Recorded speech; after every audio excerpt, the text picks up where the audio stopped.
¿Se imaginan si pudiéramos lanzar un mensaje en una botella al espacio exterior? ¿A quién estaría destinado? ¿Qué le diríamos? Bueno, algo más o menos parecido hizo la NASA hace más de 30 años. Aquí, la historia.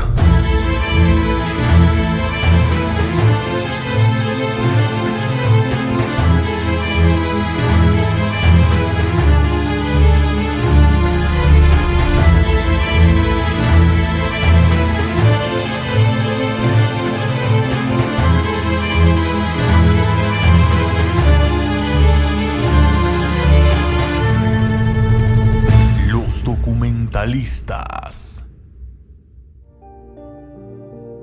En el año de 1977 fueron lanzadas al espacio las sondas Voyager 1 y 2 desde Cabo Cañaveral, ambas con la misión de visitar y estudiar a los gigantes Júpiter y Saturno.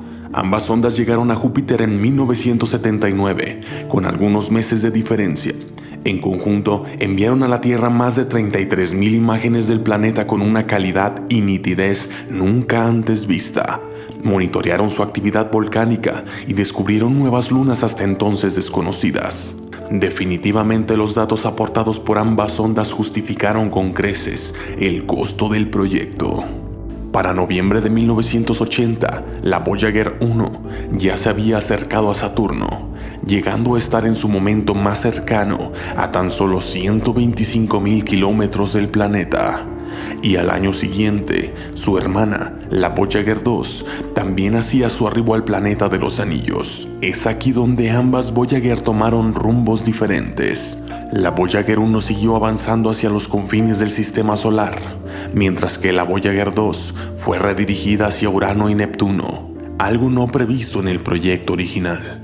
Cada una lleva a bordo un disco de cobre bañado en oro, en el que se encuentra grabado un mensaje de la humanidad destinado a cualquier posible civilización extraterrestre que las encuentre. Estos discos tienen un diámetro de 31 centímetros y en ellos va grabado un mensaje a manera de saludo en 55 lenguas. También un saludo del entonces secretario de la ONU, Kurt Waldheim. 1 hora y media de música proveniente de diversas culturas, fotografías y mucha información más. Todo el proyecto y material que contiene el disco fue seleccionado y elegido por un comité de científicos encabezados por el astrónomo Carl Sagan. El disco de oro de las Voyager, también llamado The Sound of Earth, contienen 116 imágenes en más de una calibración, en las que se explica en lenguaje científico la localización de nuestro sistema solar, las unidades de medida que utilizamos y las características de la Tierra, del cuerpo humano y de la sociedad en general. Las imágenes fueron diagramadas en blanco y negro y a color. Las primeras son de interés científico, en las que se exponen nuestras bases matemáticas y física, el sistema solar y los planetas, el ADN, la anatomía humana y la reproducción. Las imágenes a color son de animales, insectos, plantas y paisajes de la Tierra, sobre nuestra alimentación y arquitectura, retratos humanos, incluyendo una amplia gama de culturas, y se tuvo la precaución de anotar y explicar nuestras escalas de tiempo, tamaño y masa.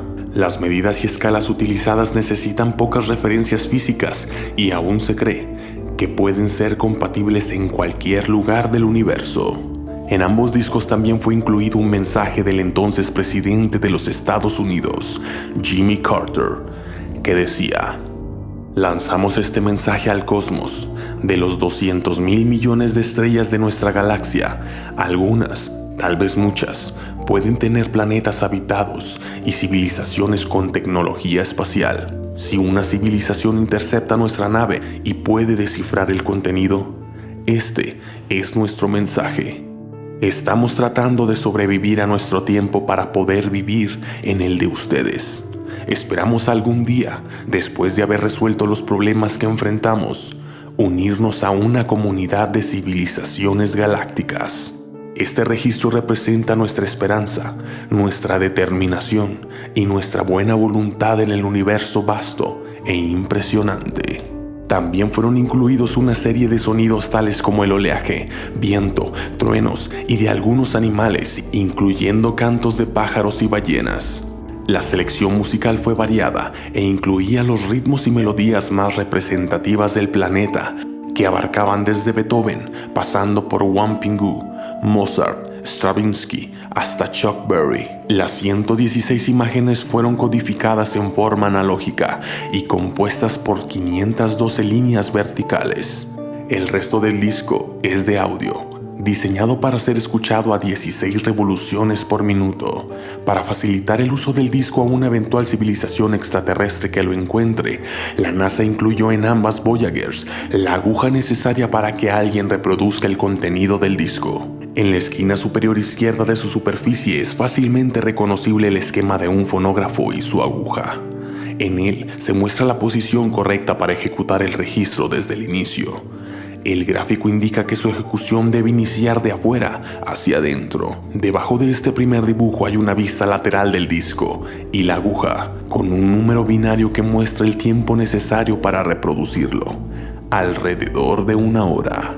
Los 55 saludos que se enviaron son muy curiosos y no guardan uniformidad entre sí, aunque todos llevan sus dosis de buenos deseos. Por ejemplo, el saludo en español es hola y saludos a todos, mientras que el saludo árabe decía saludos a nuestros amigos de las estrellas, ojalá podamos reunirnos algún día. El cantonés decía algo así: hola, ¿cómo están? Les deseamos paz, salud y felicidad. Mientras que el saludo indonesio decía buenas noches, señoras y señores, adiós y nos vemos en una próxima oportunidad. El saludo en idioma Amoy, una lengua utilizada por millones de personas en el este de China, dice: amigos del espacio, ¿cómo están? ¿Han comido ya? Vengan a visitarnos, si tienen tiempo. Estas naves hermanas son los aparatos creados por el hombre que más lejos han llegado. Ahora, a 34 años de su lanzamiento, se encuentran a 17.000 y a 14.000 millones de kilómetros de la Tierra, respectivamente. Tan lejos que desde la Tierra tardamos 14 horas y media en enviarles un mensaje y otro tanto en recibir la respuesta. Se alejan de la Tierra a una velocidad aproximada de 17 kilómetros por segundo. Y se espera en poco tiempo abandonen los límites de la influencia magnética del Sol, la heliosfera, donde se podrá estudiar cómo se comporta el viento solar en esas condiciones. Se estima que las baterías atómicas de las que están provistas ambas naves permanecerán activas hasta el año 2025. Cuando ya no dispongan de esa energía, seguirán su viaje infinito por el espacio, pero ya no podrán transmitirnos lo que ven. Nos habrán dejado definitivamente. En los años 80 era muy común en los Estados Unidos escuchar una broma que decía que los extraterrestres habían encontrado los discos de las Voyager y que habían mandado un mensaje a la Tierra pidiendo que enviaran más música de Chuck Berry.